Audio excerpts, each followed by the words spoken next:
예, 오늘 민수기 9장입니다.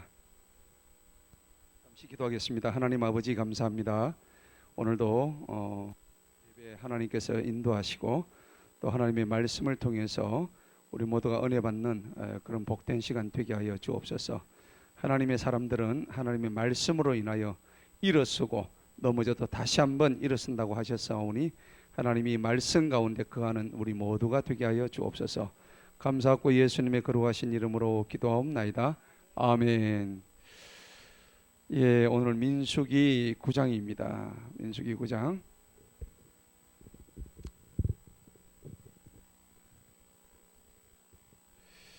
예, 민수기 9장은 크게 두 파트로 나눌 수가 있습니다. 민수기 9장은 1절부터 14절까지는 유월절을 백성들이 지켰다. 유월절을 지킴입니다. 유월절을 지켰다 하는 얘기고요. 그 다음에 15절부터 후반부 23절까지는 구름기둥, 그 다음에 또 무슨 기둥이죠? 불기둥. 구름기둥, 불기둥의 인도하심. 예, 이게 주제입니다. 자, 크게 주제는 요거하고 두 개죠. 그래서 유월절을 지켰다. 그럼 유월절이 뭐고, 그 다음에 후반부 가지고 구름기둥과 불기둥은 어떤 의미가 있는지 우리가 그걸 살펴봐야 되는 거예요. 자, 그래서 1절에 한번 보시도록 하겠습니다. 그들이 이집트 땅에서 나오는 첫째 달에, 자, 첫째 달에 주님께서 시내 광야에서 모세에게 전하여 말씀하시기를 이스라엘 자손이 그의 정한 시기에 유월절을 지키게 해라. 정한 시기, 이게 언제냐면 출애굽한 지 2년이 지난 1월 14일을 얘기하는 겁니다. 1월 14일이 유대력으로 저기입니다. 그 유월절입니다. 그래서 우리가 유월절에 대해서는 계속 우리가 출애굽기, 레위기 거기서 계속 유월절에 대해서 우리 배웠잖아요, 그죠? 예, 유월절. 한번 더 한번 그 복습을 해보도록 하겠습니다. 유월절은요, 영어로 얘기하면 패스오버. 우리가 패스한다는 얘기 있죠? 지나간다는 얘기입니다. 그래서 오버는 위죠. 위로 지나간다 하는 의미로 패스오버 이렇게 얘기하는 거예요. 그래서 유월 그렇게 얘기하는데, 유월절은 여러분들 아시다시피 이스라엘 백성들이 애굽 생활을 했잖아요. 애굽 생활을 하면서 굉장히 힘들었죠. 종살이를 했거든요. 그러면 이 애굽 생활을 통해서 하나님께서 빼내주지 아니하시면 나올 방법이 없었습니다. 그랬죠. 그런데 나올 때 하나의 방법을 여러 가지를 두셨지만은 그 중에 맨 마지막에 유월절을 두셨는데 애굽의 장자를 칩니다. 애굽의 장자, 이스라엘 장자. 애굽과 이스라엘의 장자를 치는데, 이 장자란 것은 장남을 의미하는 거죠. 장자를 치는데 하나님께서 이스라엘 백성들에게 얘기하죠. 너희가 어린 양의 피를 잡아서, 어린 양을 잡아서 어린 양의 피입니다. 양피입니다. 양, 그죠? 양의 피를 어디다 발라요? 문설주와 또 그다음에 임방. 예. 문설주는 뭐고 임방은 뭐예요? 문설주는 그렇죠, 위 이쪽이고 임방은 뭡니까? 문지방. 그죠? 문지방을 얘기하죠. 그래서 문설주와 임방에다가 뭘 발라요? 그렇죠. 어린 양의 피를 갖다 바르면은 이 장자가 죽임을 당하지 않고 하나님께서 이 집에 대해서만큼은 장자를 안 죽이겠다 하는 겁니다. 이게 유월절입니다. 그래서 하나님께서 이스라엘 백성들을 이끌어내는데, 이게 이제 어떤 의미가 있냐면 영적인 의미가 있죠. 그래서 이 유월절은 뭐가 들어가냐면 어린 양이 들어갑니다. 어린 양. 그리고 이사야 53장에 보면은 어린 양의 피로 우리가 속죄함을 입었다고 나오죠. 예. 그래서 이 어린 양은 나중에 누구를 의미하냐면 예수님을 의미합니다. 예수 그리스도를 예표하는 거죠. 그래서 예수 그리스도의 피 흘리심, 즉 십자가 위에서 피를 흘리셨잖아요. 이 피가 우리의 죄를 위해서 이렇게 대신 치러진 피입니다. 그래서 이 피가 값진 피라 그래서 우리는 보혈이라 그런다. 보혈, 보배로운 피다 이 말입니다. 그래서 보혈, 주의 보혈, 뭐하다고? 능력이 있도다. 예, 주의 보혈 능력이 있도다. 자, 그래서 예수님의 피가 왜 능력이 있냐면 이 장자들 죽이는 이 뭡니까? 이 식을 넘어가니까 진짜 그 피가 능력이 있는 거예요. 자, 그래서 이 유월절은 결국은 예수님의 피가 어쨌다는 얘기입니까? 우리의 뭐를? 죄. 맞습니까? 우리 죄를 대속하셨다 이 말입니다. 우리 죄를 이 피를 통해서 대신해 주셨다 이 말이죠. 근데 우리는 이제 모든 사람은 하나님 앞에 다 죄인이다 이제 그렇게 얘기를 하는 거죠. 그런데 이 죄를 가지고서는 우리는 하나님을 만날 수가 없습니다. 그리고 하나님 나라에 입성할 수도 없습니다. 누구든지 이 죄를 가지고는 만날 수가 없어요. 하나님을 도저히 만날 수가 없습니다. 이 죄는 반드시 뭡니까? 용서를 받아야 되는 거예요. 이걸 죄 사함이라 그래요. 용서를, 죄 사함을 받아야만이 누구를 만나요? 하나님을 만납니다. 하나님을 만나는 거예요. 그래서 유월절의 영적인 의미는 어린 양 그 피, 예수 그리스도께서 우리의 죄를 위해서 죽으셨던 그 희생, 제사, 그 다음에 십자가 보혈을 의미한다고 여러분들 다 아실 것입니다. 자, 그러면 보십시다. 3절에 보니까 이달 14일 저녁에 너희는 그의 정한 시기에 그것을 지키라. 그러면 이스라엘 백성들의 입장에서는 이 유월절이라는 것이 굉장히 큰 의미가 있죠. 자, 이것은 유월절은 가장 큰 절기입니다. 절기. 우리나라의 절기가 가장 큰 게 뭐예요? 설이죠. 설이 아니고 설이죠. 예, 설입니다. 우리는 설이나 혹은 추석, 한가위 이렇게 얘기하죠. 그런데 이스라엘에서 이 가장 큰 절기는 유월절이다. 뭐 예를 들어서 칠칠절, 나팔절 뭐 이런 여러 가지가 있는데 유월절이다 하는 겁니다. 그래서 이것을 반드시 지키라고 이제 말씀하시는 장면입니다.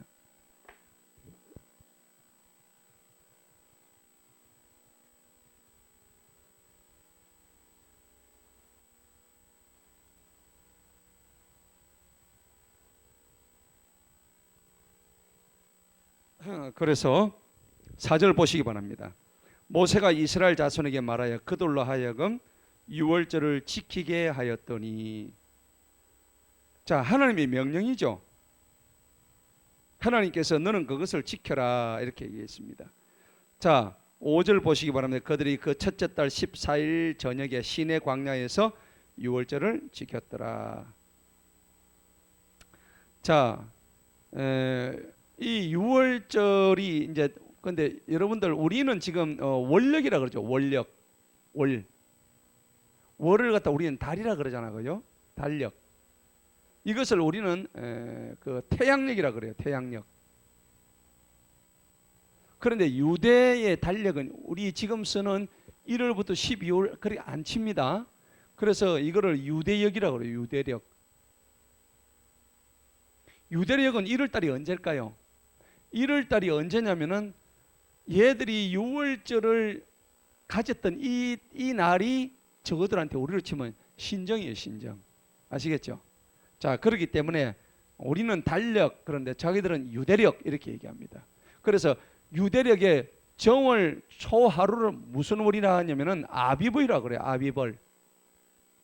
아비월입니다. 아비월. 그래서 이 아비월이 유대력으로 정월 1월을 얘기한단 말이에요. 예.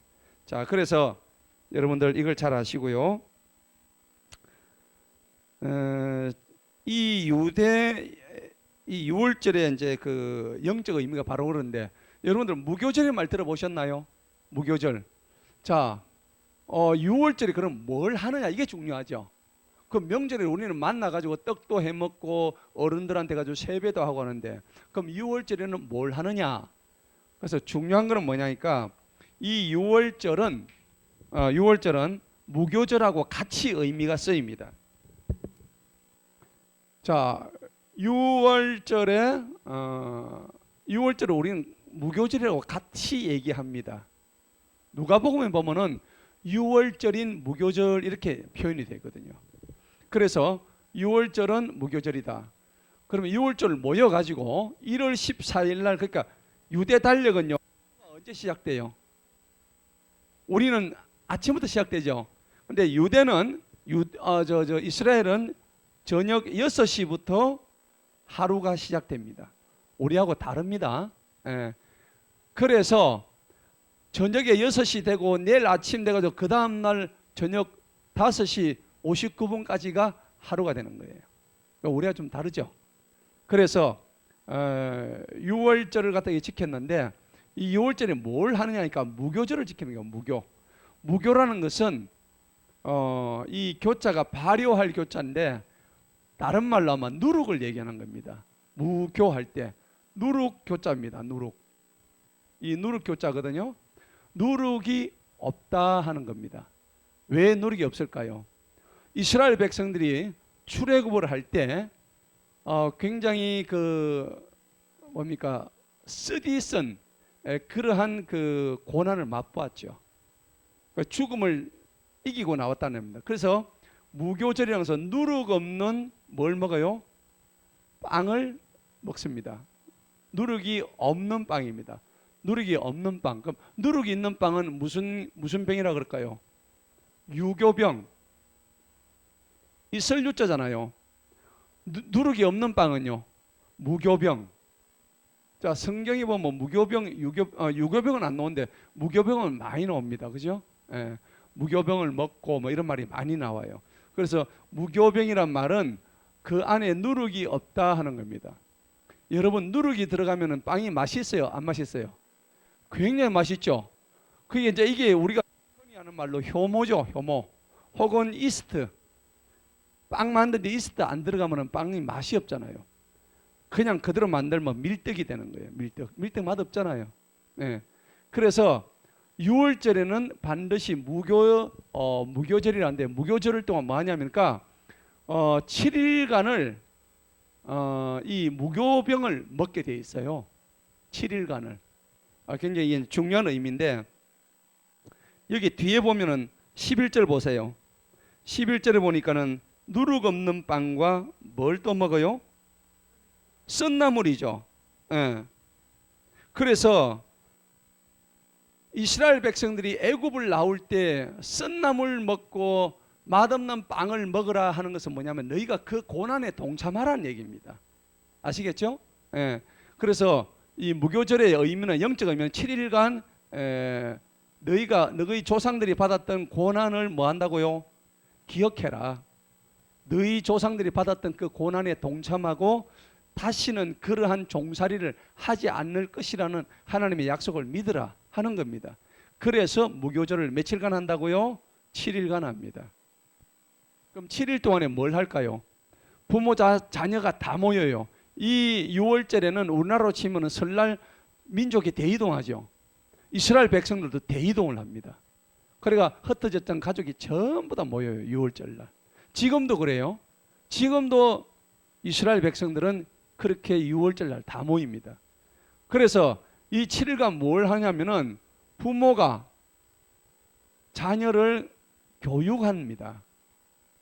무슨 교육하냐면 신명기를 갖다 놓고 교육을 해요. 신명기 갖다 놓고, 신명기 6장에서 너는 네 말씀을 네 이마에 새기고 가슴에 새기고 네 발뚝에 새기고 어떻게 네 마음판에 새겨가지고 절대 하나님을 떠나지 마라, 이런 쉐마 교육을 한단 말이에요. 이게 지금 7일간 하는 무교절의 내용입니다. 누룩 없는 빵을 먹는 것인데, 자, 이 이제 이 영적인 의미가 있는데 세 가지가 있어요. 첫째는요, 이 누룩이 뭘 의미하냐면은, 빵에 누룩 들어가면 이게 덩어리가 부풀어지죠. 그 다음에 누가복음에 보면은 이 누룩은요, 어떤 거에 들어가면 바로 부패시킨다 그래요. 그죠? 그래서 이 누룩을 세상의 죄로 은유하고 있죠. 세상의 죄. 이 누룩이란 것은 그러니까 우리가 누룩 없는 삶을 살아라 하는 의미입니다.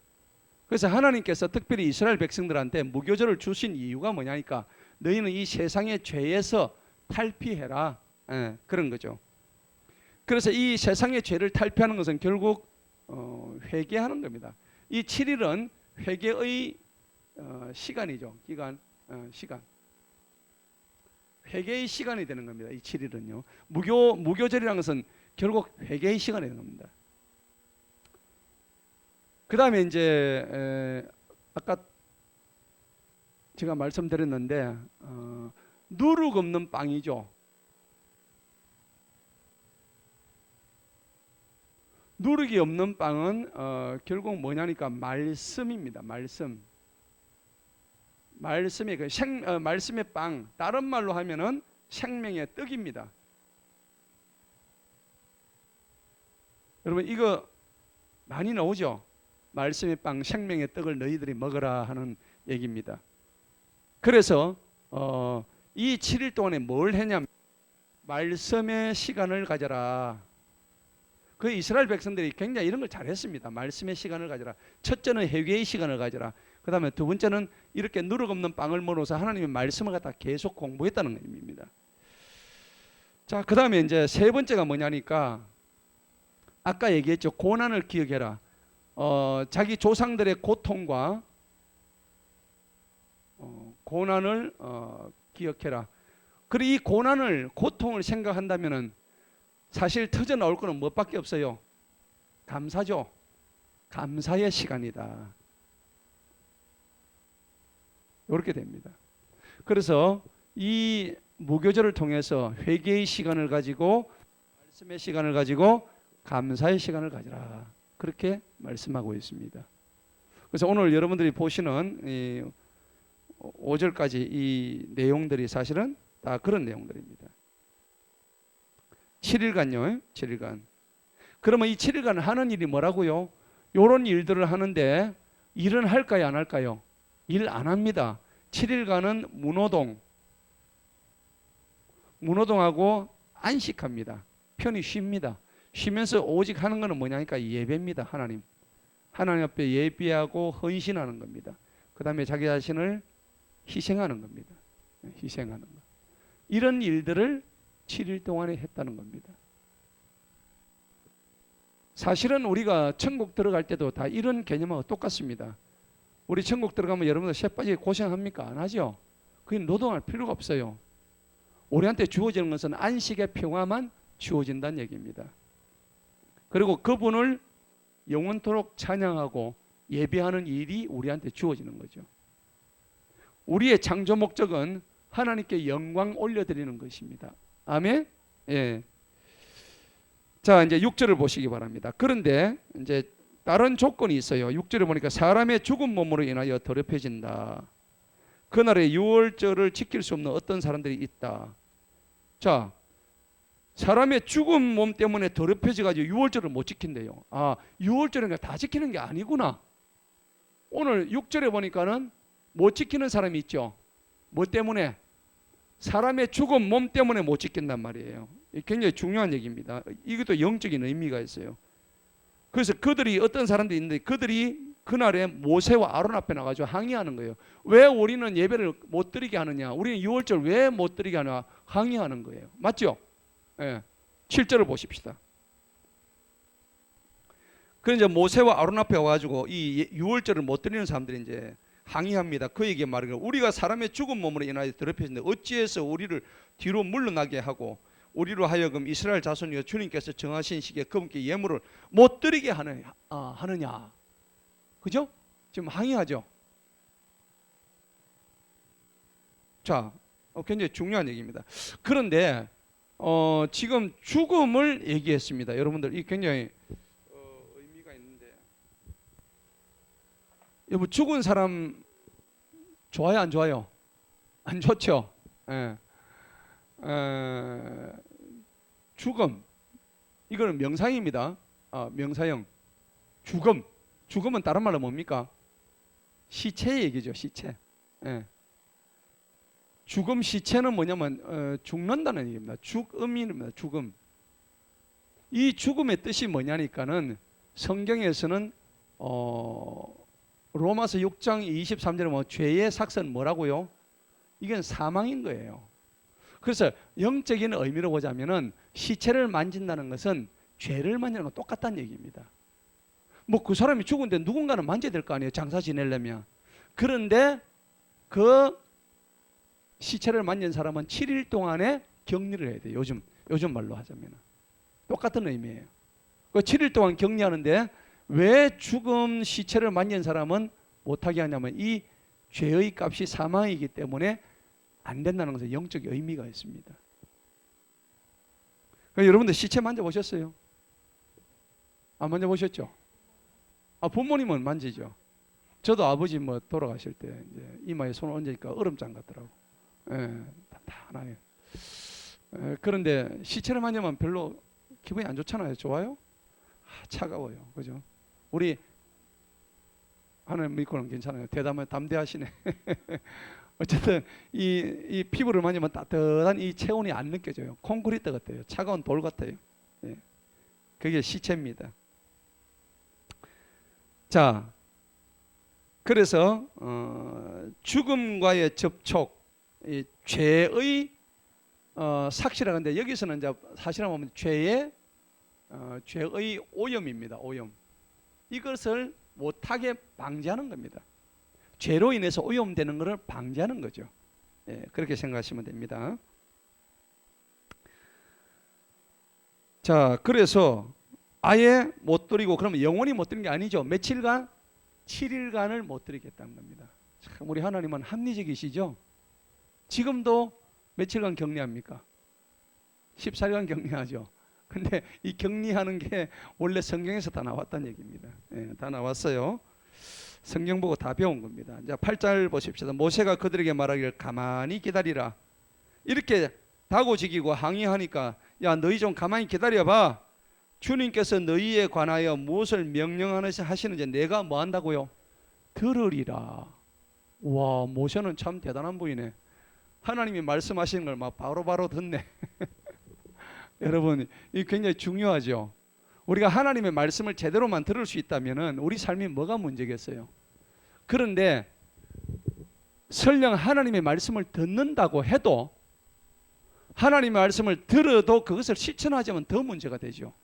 우리가 못 들어서 망하고 귀가 있는데도 귀가 안 열려서 이 귓구녕이 안 열려가지고 그래서 망한다고 성경은 되어 있거든요. 예. 자, 이 부분을 우리가 좀 더 성경적으로 보면은 사람이 망하는 이유는 하나님의 말씀을 그들의 마음속에 두기 싫어한다고 성경은 말하고 있습니다. 여러분, 신앙 중에서 이 듣는 신앙이 굉장히 중요합니다. 듣는 신앙. 하나님 말씀을 듣는 신앙이 사실은 뭡니까? 신앙의 기본이죠. 이 신앙의 기본입니다. 들어야 됩니다. 그래서 로마서 10장 17절에 뭐라 그랬어요? 믿음은 어디서 난다고? 들음에서 나는 거예요. 이거 말씀 안 듣고는 믿음이 안 생겨요. 그래서 믿음은 들음에서 나고 들음은 하나님의 말씀에서 비롯된다고 로마서 10장 17절에서 정확하게 얘기하고 있습니다. 그래서 우리가 신앙은요 들어야 됩니다. 근데 여러분들 듣는 것이 그냥 듣는 걸까요? 이게 내가 귀가 감각이 있어 그냥 듣는 거에서 끝나면 안 돼. 그래서 영어에 보면은 listening 이렇게 얘기합니다. listening 하면 이게 뭡니까? 말 그대로 소리가 들린다는 얘기죠. 그러면은 한쪽 귀로 듣고 한쪽 귀로 흘리면 뭡니까? 진짜로 듣는 게 아니죠. 그래서 듣는 거는 리스닝이 아닙니다. 원래 뜻이. 아무리 들으면 뭐해? 실천을 안 하는데. 아무리 들어도 하나님 말씀에 순종 안 하면 의미가 없는 거예요. 그래서 이거 오늘 말씀드리는 이 모세가 그 자기한테 다고지긴 사람한테 니 좀 기다려봐, 내가 하나님 말씀 한번 들어볼게 라고 했을 때 이 듣는다는 것은 뭐냐니까 리스닝이 아니고 이건 뭐냐면 팔로잉. 팔로우가 여러분들 따라온다 이 말이죠. 팔로우미. 여러분들 공항에 가면요 비행기가 내리잖아요. 내리면은 비행기가 뭐 따라갑니까? 팔로우미 차를 따라가요. 그 공항 앞에 비행기 앞에 조그만 차가 나를 따라온나 해가지고 그렇게 그 차가 가는 대로 비행기가 딱 가죠. 주기장에 딱 돼요. 주차한단 말이에요. 차가 아니죠. 비행기니까 주기한다. 그러니까 주기장까지 이 팔로우미 이 차를 따라가는 거예요. 그러니까 아무 데나 못 가. 하나님 말씀도 그렇단 말이에요. 하나님 말씀을 듣기만 들으면 아무 소용이 없어. 뭐 해야 되는가? 팔로우. 이거는 순종이에요. 순종. 맞습니까? 순종까지 가야 되는 거예요. 이 굉장히 중요한 얘기입니다. 자, 로마서 2장을 한번 보실까요? 한번 이런 거는 눈으로 한번 확인해. 로마서 2장 13절을 보세요.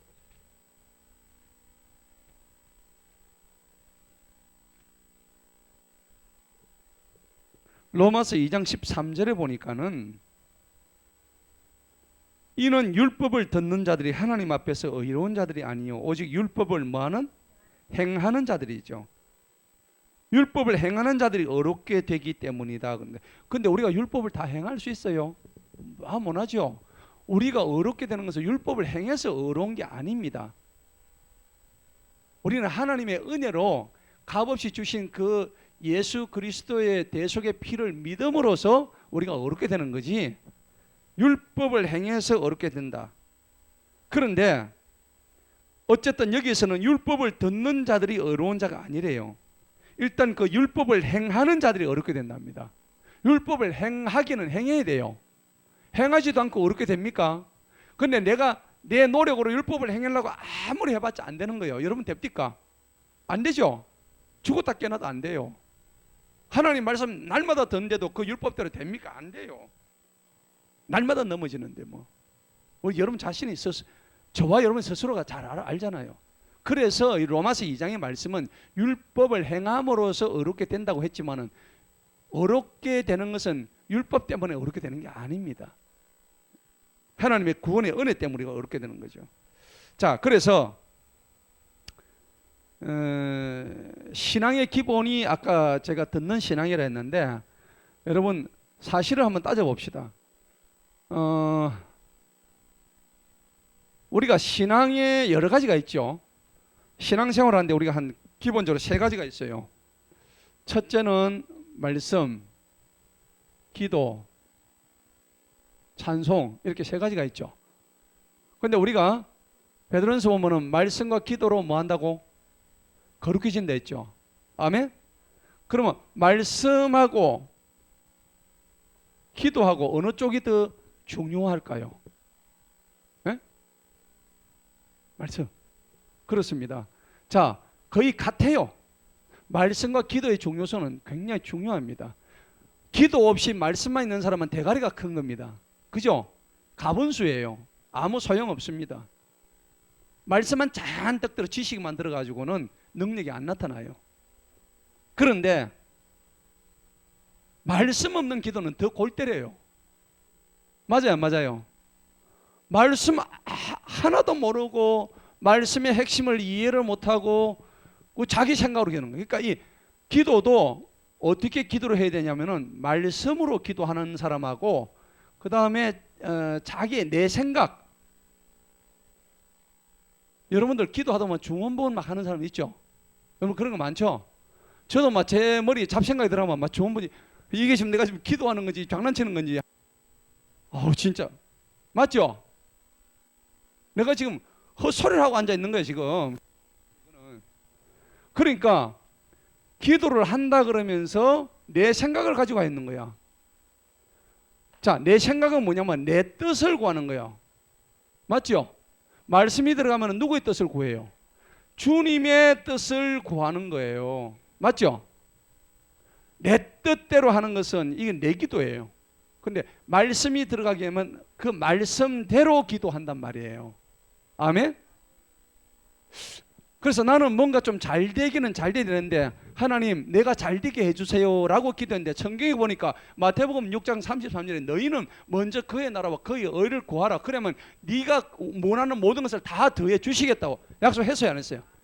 그 말씀이 내 가슴속에 팍 꽂히는 거야. 그때부터 내 뭐예요? 바뀌는 거야. 설사 맞죠? 할렐루야. 그래 되는 거예요. 그러면 이때까지 내가 했던 내 생각, 내 뜻대로 했던 이 기도는 꽝이야. 기도도 말씀으로 주님을 뜻을 구해야 되는 기도가 되어야 될 줄로 믿습니다. 그래서 말씀과 기도는 우열을 가릴 수가 없지만은 사실은 어느 쪽이 더 커야 되냐면 말씀이 조금 더 커야 됩니다. 말씀 없는 기도는 꽝입니다. 그 여러분들 성경을 많이 보셔야 돼요. 하나님 말씀이 내 속에 들어있으면 넘어지지 않습니다. 넘어지도 금방 일어섭니다. 자, 이 듣는 시간이 굉장히 중요한데 예레미야 2장 4절에 보고 호시아 그 4장 1절에 들으라 이스라엘아, 막 계속 들으라. 계속 구약에서는 막 들으라. 너가 들으면 듣는 자는 살아나리라 그렇게 얘기하잖아요. 맞죠? 예. 자, 그리고 마태복음 11장 15절에 보면 귀 있는 자는 뭐하라고? 들으라. 귀 막힌 사람은 듣지 마라. 이 말입니다. 귀가 활짝 사람은 하나님 말씀을 들으라 하는 겁니다. 자, 그리고 사무엘상 그 3장에 보면 사무엘이 엘리 제사장이 부른 줄 알고 계속 찾아가죠. 엘리 제사장을. 그런데 사실은 누가 불렀어요? 하나님 불렀잖아요. 하나님 부르셨거든요. 그때 이 엘리야가 아니고 사무엘이 하나님 앞에 딱 무릎 꿇습니다. 주님, 제게 말씀하옵소서. 주의 종이 듣겠나이다. 그렇게 한 거예요. 그래서 이 듣는 신앙이 굉장히 중요한 겁니다. 아시겠죠? 그 여러분들 기도하고 그럼 언제 들을까요? 언제 듣습니까? 내 기도가 하나님 앞에 다 올라갔을 때 들립니다.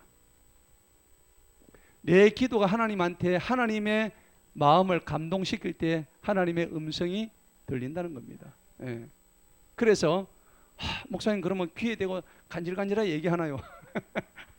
오해하지 마십시오. 제가 아는 목사님이 어떤 목사님 이름은 안 밝히겠습니다. 중대했다가 목사님 된 분이 계시거든요. 그 법궤를 받고 바위 위에서 돌을 닦고 있는데 갑자기 막 청천벽력 같은 소리가 철옹아 하면서 이놈은 네 지금 뭐 하고 있나? 네가 지금 도대체 뭐 하는 놈이가? 진짜로 들리더라 합니다. 그리고 이렇게 들리는 경우도 있고요. 내면에 이렇게 들리는 목소리도 있고 하나님은 다양한 방법으로 보여주십니다. 저 같은 경우는 이렇게 참 꿈에서 말씀을 많이 하셔요. 많이 하시고 또 이렇게 내면의 소리로. 그래서 엘리야가 세미한 소리를 들었죠. 맞습니까? 세미한 소리를 들은 거예요. 여러분 세미한 소리를 많이 들으시기 바랍니다. 자, 그래서 이 듣는 신앙에서 우리가 앞서가는 사람이 되는데 9절 보십시다. 참 모세는 참 대단한 사람이에요. 하나님이 누가 물어보면 야 하나님이 내한테 뭘 한지 한번 들어보고 니한테 얘기해 줄게. 참 성경적이죠, 그죠? 그렇게 하는 게 맞습니다. 자, 주님께서 모세에게 전하여 말씀하여 이스라엘 자손에게 전하여 말해라. 너희나 너희 후손의 죽은 몸의 이유로 부정하게 되거나 멀리 그 6월절이 있는데 여행 중인 사람이 있었죠. 일이 있어 출타했다든지 이런 사람이 있다 할지라도 죽게 마땅히 6월절을 지켜라. 그럼 어떻게 지켜야 돼요? 1월 14일 날 그 주에 1월 14일부터 며칠까지예요? 1월 14일부터 1월 20일까지 지켜야 되는데 이때 여행 중이거나 시체를 만졌거나 이때는 못 드리는 거예요. 그럼 언제 드리라고? 자, 끝나고 드리면 되죠. 11절이니까 둘째 달 14일. 그러니까 둘째 달이 언제예요? 2월 14일부터 2월 21일 날 드리라. 우리 하나님 진짜 참 친절하시죠. 그죠? 예, 요래들이라는 얘기입니다. 그들이 그것을 지키는데 누룩 없는 빵과 쓴 나물과 함께 그것을 먹어라. 똑같이 그렇습니다. 12절에 보니까 그들이 아침까지는 아무것도 남겨두지 마라. 왜 아무것도 남겨두지 말라고 했을까요? 하나님께 드렸던 성물입니다. 거룩한 물건들입니다. 거룩한 음식물인데 이거를 만약 남겨놓으면 그 다음날 어째 됩니까? 팍 시겠죠. 예, 그러니까 그 하나님께 드렸던 그거를 부패 혹은 세균으로 오염되지 마라 하는 뜻으로 절대 남기지 마. 그러니까 만약에 먹다가 너무 많이 배가 터져 죽어요. 그래 미련하 그래나 하지 마라. 그래서 레위기 앞에 보면요, 남은 음식은 어떻게 해요? 불로 태우라. 불로 태우라고 앞에 말씀이 있습니다. 출애굽기 그 12장 10절에 보면 남은 거는 불로 태우라고 우리 앞에 다 공부했죠. 그 다음에 보니까 그 뼈를 어떤 것도 꺾지 마라. 굉장히 중요한 의미가 있습니다. 뼈를 왜 꺾지 마라고 했을까요? 여러분, 뼈를 꺾는다는 것은 이 뼈가 굉장히 견고한 거죠. 견고한데 이걸 꺾으면 어찌 돼요? 동갈이 나는 거예요. 분열되는 거예요. 그래서 하나님은 뼈를 일체 손대지 말고 하지 말라 했는데 예수님이 십자가에서 뼈를 꺾이셨어요? 안 꺾였죠? 예수님이 십자가에서 로마 병령들이 옆구리에 창은 찔렀지만은 뼈는 없습니다. 그런데 이 말씀이 그대로 성취가 돼요. 자, 그래서 이 성경 보면 너무 기가 막히죠. 이 어떤 뼈도 꺾지 말고 유월절의 모든 율례들에 따라서 그것을 지켜라. 뒤에 가면 예수님 그 시대에도 유월절을 다 지켰습니다. 지켰는데 그런데 13절 보세요. 그러나 정결한 사람이나 여행 중에 있지 않은 사람이 놀러 간 것도 아닌데 시체 안 만졌는데 유월절 안 지키면 왜 돼요? 그 같은 혼은 자기 백성 중에서 뭐 한다고? 끊어집니다. 이 말씀은 오늘날 우리 삶에 대입을 해보자면 뭐하냐니까 예수님의 십자가의 대속의 피를 부정하는 사람이에요. 그 사람은 어떻게 됩니까? 영적으로 혼적으로 다 죽게 됐다는 얘기죠. 그죠? 그렇습니다. 그가 자기 정한 시기에 죽게 뭘 가져와요? 예물을 가져오지 아니하였으므로 그 사람은 자기 죄를 담당하리라. 여기서 예물의 뜻은 뭐냐니까 이 예물은 예수님을 의미합니다.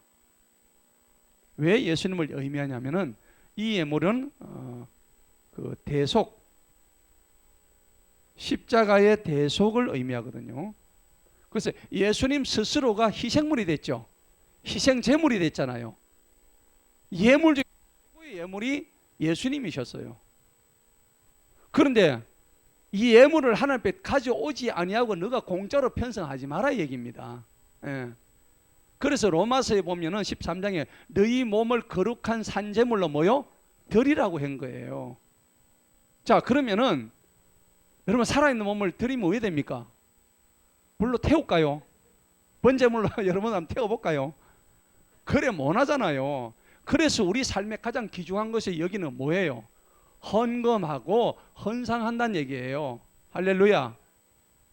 그러니까 예물의 의미란 게 그냥 교회에서 돈 내라는 그런 의미가 아니라고요. 나를 구원해 주신 하나님께 대한 절대적인 감사, 그 하나님에 대한 절대적인 순종을 의미하는 게 예물이지, 하나님이 나를 위해서 예수님을 보내셔가지고 이 땅에서 나를 희생해줘 자기 목숨을 내주셨는데 나는 뭘 드려야 되는 도대체? 하나뿐인 내 목숨을 드릴 수도 없고, 그렇다고 내 몸을 번제단 위에 올려가지고 불을 기름을 넣고 태울 수도 없고, 다른 게 없다는 얘기입니다. 그래서 이 예물의 영적인 의미는 바로 여기 있다는 것을 여러분 아셔야 됩니다. 자, 그런데 이 예물은 사실은 예수님은 그 은혜로만 속죄되는 것을 의미하는 겁니다. 자, 14절 보시기 바랍니다. 만일 어떤 낯선 자가 너희 가운데 거주하는데 주께 유월절을 지키고자 하면 유월절의 규례에 따라 그것의 관례를 따르라. 관례. 여러분, 낯선 자로 했는데 이 어떤 낯선 자가 누구를 의미할까요? 이방인을 얘기하는 거예요. 이방인이 만약에 유월절 지키겠다면 받아줘요, 안 받아줘요? 받아줘야 되겠죠. 근데 받아주는데 관례가 있어요. 오늘 14절 보세요. 그것의 관례를 따르는데 이때 이방인이 유대인이 되기 위한 관례가 대표적인 게 뭐 있었을까요? 기억 안 나세요? 몸에 하는 뭐 할례 있었죠. 이방인은 할례 안 하잖아요. 세겜 족속 할례 시켜놓고 이 레위가 가지고 전부 다 아킬레스건을 다 끊어 죽였는데, 그런데 여러분 여기서 말하는 관례 중에 대표적인 게 할례입니다. 여러분 육체적으로 할례하는 게 의미가 있어요, 없어요? 없습니다. 여기서 할례라는 것은 육체에 대한 할례인데, 이거는 나중에 구약에서 의미하는 거지만 이게 신약으로 들어오면은 할례나 무할례나, 이 무할례는 이방인들을 얘기하거든요. 맞습니까? 이방인들에서 할례를 안 했다고. 근데 할례 뜻이 뭔지도 모르는 분 혹시 계실까 싶어서 설명드립니다. 혹시 모를까 싶어서. 자, 이거는 할례는 남자 아이의 그 음경을 그 포피를 제거하는 겁니다. 예. 그래서 여러분들 유대인들은 8일 만에 8일 지나고 할례한다 했죠. 그 이유가 있다 했죠. 예. 가장 과학적으로 그 8일 지나고 난 뒤에 할례하는 의미가 있다고 지난번에 말씀드렸잖아요. 자, 그런데 할례는 육체에 하는 거지만은 무할례하는 이방인들, 그러면 얘들은 아무 구원이 없느냐? 그게 아닙니다. 할례나 무할례나 아무런 상관없이 이 할례는 신약 시대 들어오면은 이 할례가 영적 할례로 바뀝니다. 영적 할례는 우리의 모든 것이 거듭남을 얘기하는 거죠. 맞습니까? 여러분 거듭나셔야 됩니다. 영적 할례를 받으셔야 됩니다. 예. 한 번은 뭐 이 하니까 여자들은 어떻게 하는데요? 이런 사람도 있습니다. 그렇게 생각하면 안 됩니다. 예, 이거는 이스라엘에서는 20세 이상의 남자들을 주로 인구 계수할 때도 그렇게 넣기 때문에 여자들을 무시해서가 아니고 이런 하나님의 뜻이 있었다는 것을 여러분들 기억하시기 바랍니다. 자, 너희는 낯선 자를 위해서나 그 땅에서 난 사람을 위해서나 동일한 규례를 가지라 했죠. 자, 하나님은 이방인이나 유대인이나 다르게 취급합니까? 똑같이 취급합니까? 똑같이 한다는 얘기예요. 이게 신약 시대로 들어오면 예수님께서 모든 민족을 사랑하셨다는 겁니다. 그분의 복음을 온 세상에, 사도행전 보면 너는 가서 온 세상 천하 만민에 가서 이 복음을 증거해라. 그렇게 얘기하는 거예요. 사도행전 1장 8절에. 그죠? 이방인하고 유대인 차가 없습니다. 사도행전 1장 8절에 나오죠. 너희가 성령을 받고, 그죠? 온 땅과 사마리아 땅 끝까지 가가지고 내 복음을 전해라. 그런단 말이에요. 그 안에 분명히 사마리아 나오죠. 사마리아 사람들은 유대인들이 괴로 여겼던 사람들이에요. 거기 가서도 하나님의 복음을 전해라는 얘기입니다. 그래서 여러분들 복음 잘 전하시기 바랍니다. 예. 자, 이제 6월절 규례는 끝났어요. 15절부터 이제 마지막 절은 뭐냐? 제가 처음에 말씀드렸죠. 구름 기둥, 불 기둥 규례입니다. 자, 한번 보십시다. 이거는 별 어려운 건 없습니다. 성막이 세워진 15절에 성막이 세워진 그날에 구름이 성막, 즉 증거의 성막을 덮었고 저녁 때는 구름이 성막 위에서 불 모양이다. 여러분 보세요. 구름 기둥, 불 기둥 이게 무슨 의미인가? 영적인 의미가 또 있죠. 굉장히 중요한 건데 우리가 기도할 때도 뭐 여러분들 구름 기둥, 불 기둥 많이 얘기하죠. 자, 여러분 이 사막입니다. 광야는 사막이죠. 사막은 온도 편차가 심해요, 안 심해요? 굉장히 심한 지역입니다. 그래서 낮에는요 불볕도입니다. 근데 밤에는 엄청 추운 게 사막이에요. 왜냐하면 나무 한 그루가 없기 때문에 그렇습니다. 그래서 이 사막은요 낮에는 이 뭡니까 불덩어리, 밤에는 에어컨. 비유를 하자면 그렇습니다. 자, 그래서 낮에는 이 햇빛이 너무 강렬하기 때문에 이 보통 평균 온도가 많이 올라갈 때는 52도까지 올라간대요. 사하라 사막 같은 경우. 그러면요, 위에 나무가 하나 없는데 그러면 가만히 있으면 어찌 돼요?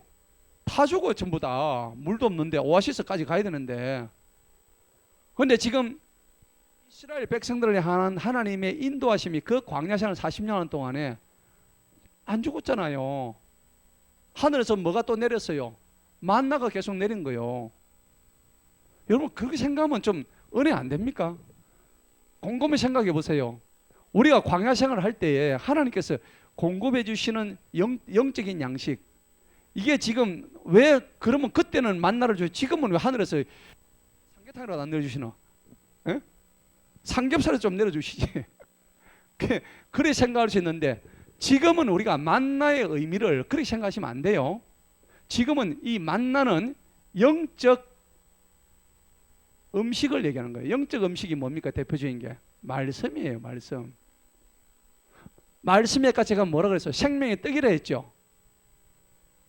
내가 굶어 죽어도 생명의 떡을 먹고 영원히 산다는 얘기입니다. 아이고 하나님 그러지 말고 차라리 진짜 삼겹살 한 것만 좀 보내주시지.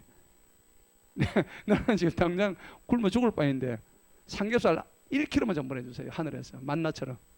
그래 하면 얼마나 좋겠습니까?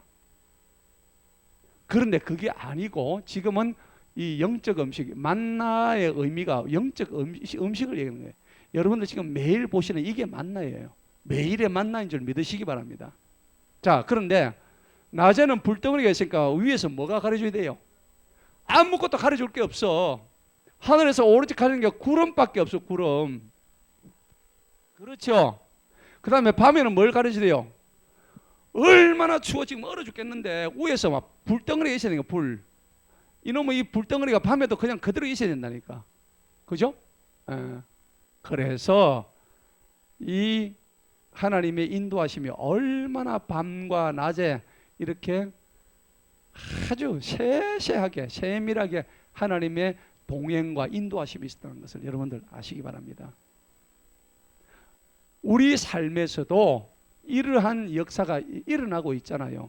믿으십니까? 네. 한순간도 이 인도하심이 없으면 우리는 죽는 거예요. 자, 그래서 출애굽기 우리가 40장 앞에서 우리가 봤잖아요. 하나님께서 동행하시고 임재하시는 표현이 출애굽기 40장에 구름기둥 불기둥이 어떻게 나온가 쫙 나와 있었어요.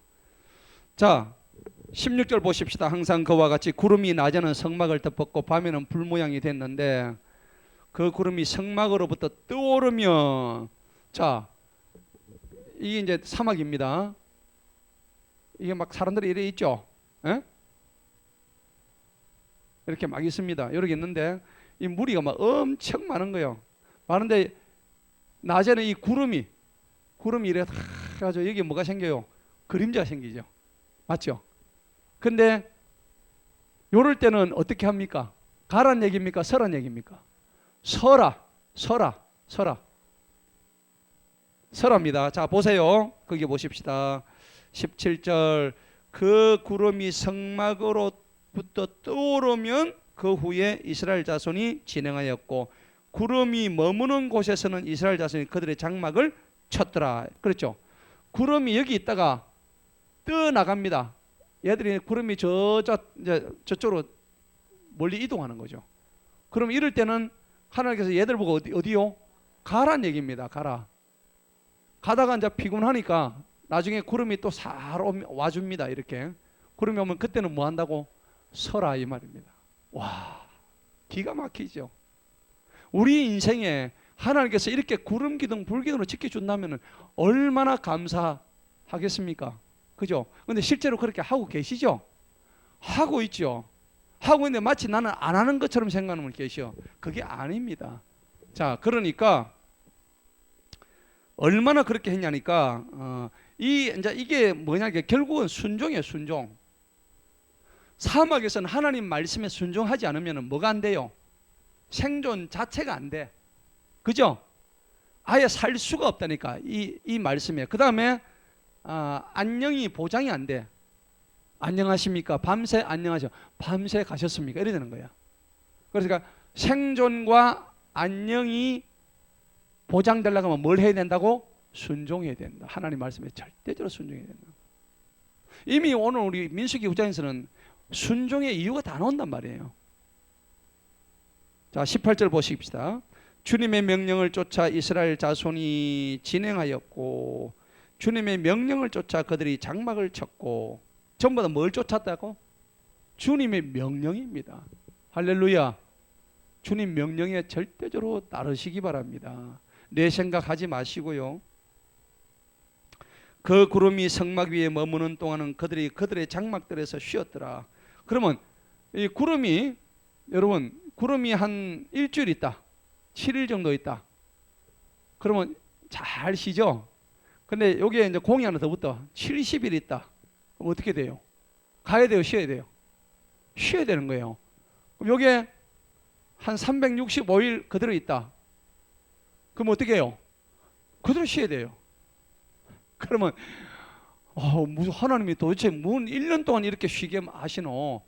미치고 환장하겠네. 그렇게 생각할 수도 있잖아요. 그럼 도대체 우리 뭘 하란 말이고, 그렇게 생각하는데 보세요. 19절 보세요. 그 이유가 나와 있죠. 구름이 성막 위에 여러 날 동안 오래 머물 때에는 이스라엘 자손이 주님의 명령을 지켜 진행하지 아니했다. 이 여러 날 동안 오래 머무는 게 이게 1년도 됐다는 얘기입니다. 1년도. 석 달도 됐고 10달도 됐고 엄청나게 많은 시간이 소요가 됐다는 겁니다. 자, 그래서 이 순종 안에는 뭐가 들어가냐면은 이스라엘 백성들의 인내 플러스 절제가 들어가는 거예요. 여러분, 오래 참으셔야 돼요. 오래 참아야 됩니다. 참아야 하느니라. 예. 여러분, 우리가 어떤 일을 볼 때, 어떤 일을 할 때 참지 못하는 사람이 있어요. 그 은혜를 쏟아버리고, 또 그 다음에 내 속에 분노를 막 이렇게 하고, 그 다음에 이렇게 좀 참으면은 열매가 좀 보일 텐데 참지 못해서 우리가 열매를 못 보는 경우가 있죠. 그 다음에 이 갈라디아서 5장에 보면은 인내와 절제에 대해서 정확하게 나와 있습니다. 그러니까 인내, 절제, 이 전부 다 순종에 들어가는 겁니다. 그리고 이거는 전부 다 뭐냐 그러니까 성령의 뭐요? 열매입니다. 성령의 열매다 하는 것을 아셔야 됩니다. 그래서 하나님은 일주일 있든 100일을 있든 이렇게 하고 하는 것은 뭐냐면 이스라엘 백성들 뭘 보신다고? 인내력을 보시는 거예요. 그 다음에 절제력을 보시는 거예요. 우리 신앙생활 똑같은 거예요. 여러분, 인내하시기 바랍니다. 예. 인내하면은 하나님이 많은 열매를 주십니다. 자, 그래서 열심과 성실로 하나님을 섬겼더니 아이고 얼마나 기다려야 되는지 몰라. 그러니까 인내하고 복종했더니 결국은 이스라엘 백성이 어디로 가요? 가나안으로 들어가죠. 예, 들어갑니다. 자, 쭉 그게 어디 나옵니까? 21절 한번 보십시다. 21절은 구름이 저녁부터 아침까지 머물러 있을 때에도 그리하였으면 구름이 아침에 떠오르면 그들이 진행하였으면 낮이든지 밤이든지 그 구름이 떠오르면 그 구름이 싹 지나가고 나면 그들이 진행했습니다. 22절 보니까 또한 며칠요? 이틀이든지 혹은 한 달이든 혹은 몇 년요? 1년 동안 이 구름이 가리고 있어도 그냥 그대로 가만히 있어야 되는 거예요. 그 구름이 성막 위에 머물러 있을 동안에는 이스라엘 자손이 그들의 장막들 안에서 머물고 진행하지 아니하다가 그 구름이 떠오르면 그들이 진행하였더라. 참 하나님 말씀 잘 들었죠? 예. 마지막 절 보겠습니다. 주님의 명령을 쫓아 그들이 장막들 안에서 쉬었고 주님의 명령을 쫓아 그들이 앞으로 진행했고 그들이 모세의 손을 통한 주님의 명령을 쫓아 누구의 손을 통했다고요? 모세의 손을 통했습니다. 주님의 명령을 누구를 통해서 받았어요? 모세, 주님의 종으로부터 받았다는 얘기입니다. 이스라엘 민족의 지도자의 명령에 순종했다는 것을 여러분 기억하시기 바랍니다. 그래서 우리 그리스도인들은 질서의 하나님께서 우리에게 주시는 그 명령을 잘 쫓아야 됩니다. 그래서 리더의 명령을 잘 따르고 그렇게 할 때는 복을 주십니다.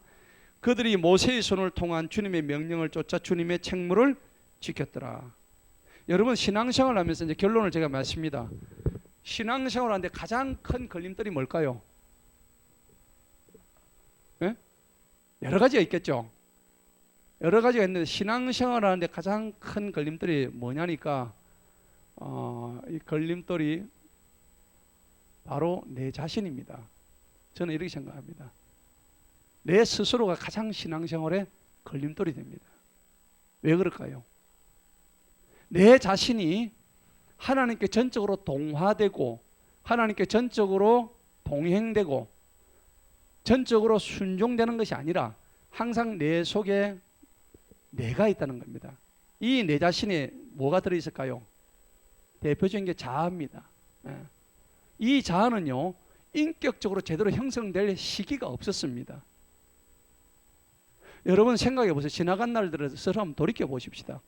우리 마음속에 다 상처가 있죠. 그래서 이 자아가 형성되려고 그러면은 인격적으로 이 상처를 딛고 일어서서 형성된 자아가 일어서야 됩니다. 그런데 이 자아가 어떤 모습으로 나오냐면 왜곡되어가 나오죠. 바른 모습으로 안 나온다는 겁니다. 항상 왜곡이 되어가지고 삐뚤어진 모습으로 우리 스스로가 신앙생활에 걸림돌이 된다는 겁니다. 하나님께서 이렇게 하라고 하는데 이렇게 하질 않아요. 저리 가라 하는데 저리 안 갑니다. 왜? 내 생각이 앞서거든요. 내 주장이 옳거든요. 근데 그게 하나님은 가장 싫어하신다는 사실을 아셔야 됩니다. 그래서 내 자아 이런 것이 내 자신이고, 그 다음에 또 나오는 게 뭐냐면 내 속에 있는 탐욕입니다. 탐욕. 그죠? 욕심이에요. 욕심. 사람이 욕심이 잉태되면 뭐가요? 죄가 잉태되면 욕심을 낳죠. 욕심이 또 하면 죄를 낳고, 헷갈리네요. 그죠? 욕심이 잉태돼서 죄가 되고, 죄가 장성한 적 사망에 이른다고 그랬잖아요. 자, 여러분 보세요. 그러니까 욕심은 결과적으로 이 사망 가죠. 사망. 중간에 뭐가 있었어요? 죄가 있단 말이에요. 여러분 욕심이 뭘까? 나는 욕심 없는 사람인데 천만의 말씀 다 욕심 있어요. 자기 스스로 모르는 욕심들이 다 있다고. 성경에는 나보다 남을 낮게 여기라고 했죠. 여러분 그렇게 하시냐고요? 안 되잖아요. 어째 내가 나보다 남을 낮게 여기라고 했는데 그게 안 되니까 어떻게 돼? 남보다 나를 더 낮게 여기는 거예요. 모든 것이 그래요. 제가 예를 하나 들어서 그런 건데 결국은 이게 전부 다 탐욕, 무시무시한 이 탐욕 때문에 오는 죄라는 얘기입니다. 그래서 이 탐욕이 결국 사망을 낳게 된다는 하나님의 말씀을 볼 때에 굉장히 여러분들 꼭 기억하시기 바랍니다. 그래서 이런 것들이 이 왜곡된 자아를 형성하는 데 가장 중요한 그런 의미입니다. 그리고요, 영적 게으름입니다. 영적 게으름. 여러분 영적으로 게으르다는 얘기는 뭐냐니까 자기 자신을 성찰하지 않는다는 얘기입니다. 여러분 우리가 신앙의 발전을 가져올 때 자기 성찰을 진정으로 한다면 발전이 올까요? 안 올까요? 오지요. 근데 내가 신앙으로 이 자기 성찰, 그래 갈라디아서 말씀은 자기 스스로를 돌아보라고 했잖아요. 맞지요? 스스로를 돌아보라는데 이 자기 성찰이 없기 때문에, 아니 영적으로 게으르기 때문에 자기 성찰이 없는 거예요. 자기 성찰이 없으면 아까 뭐였습니까? 왜곡된 자아로 계속 남아있다는 사실을 아셔야 됩니다. 그래서 신앙생활의 가장 큰 걸림돌이 다른 거 아닙니다. 내 자신이에요. 내 자신이 가장 큰 신앙의 걸림돌인 것을 기억하시고 말씀을 맺겠습니다. 오늘 하나님은 구름기둥 불기둥을 통해서 하나님 명령에 순종하고 의지하는 자에게만 친히 인도해 주신다는 것을 기억하십시다. 그래서 잠언 3장 6절에 뭐라 했습니까? 너는 범사의 그를 인정하라. 그리하면 내 길을 지도해 주시리라. 할렐루야. 범사의 그분을 인정하는 저와 여러분 돼서 오늘 하나님 말씀대로 살아가는 우리 모두가 되기를 주님의 이름으로 축원합니다.